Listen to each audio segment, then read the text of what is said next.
I want you to understand that Allah Subhanahu wa Ta'ala is the one who is in charge of our qadr.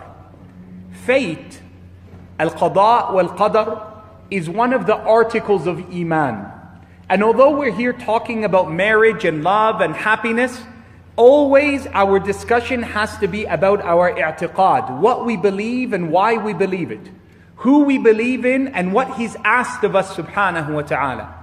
And of the articles of faith, not one that is less than those that precedes it, al-imanu bil-qadari khayrihi wa sharri, that we believe in that which is fated for us by Allah Subhanahu wa Ta'ala. It's bitter and sweet, it's happy and sorrow, it's difficult and it's ease. And we know that Allah Subhanahu wa Ta'ala is in charge of our life.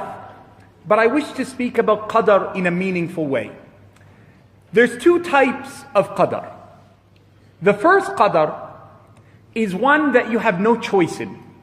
It is destined for you, determined for you. It is with the knowledge of Allah, with the mashi'a of Allah, the will of Allah, with the khalq of Allah, and with the ilm of Allah Subhanahu wa Ta'ala. It has those four levels of the qadr of Allah Azza wa Jal.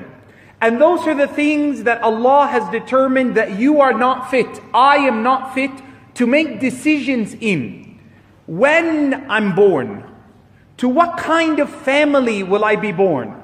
In which society and which era I will be born in? Who my parents will be? Whether I will grow up happy in an affluent home or in a difficult, economically impoverished home. Decisions that are not left for you and I.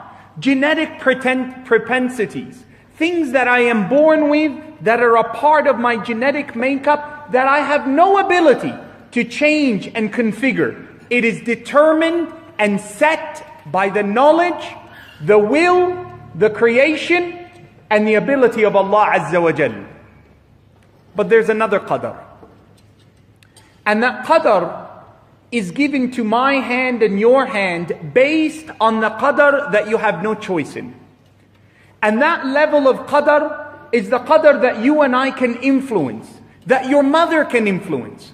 The dua of the Prophet ﷺ, he teaches us that when you make dua for yourself, the basis of it is asking Allah Subhanahu wa Ta'ala to alter our qadr. The reason you're ill and you say, Allahumma inni as'aluk, oh Allah, I ask you for healing, is that, oh Allah, the qadr you have sent, and this moment of my illness, I ask you, oh Allah, to change it. The dua of your mother for you changes your qadr in terms of the days you live. The Prophet ﷺ said, the one who wants to live longer and have more prosperity in their life, let them earn the dua of their mother. In another hadith, let them be good to their kinfolk, your aunt, your uncle, your brothers, your sisters, those who are tied to the rahim, those who are tied through the bindings of the womb.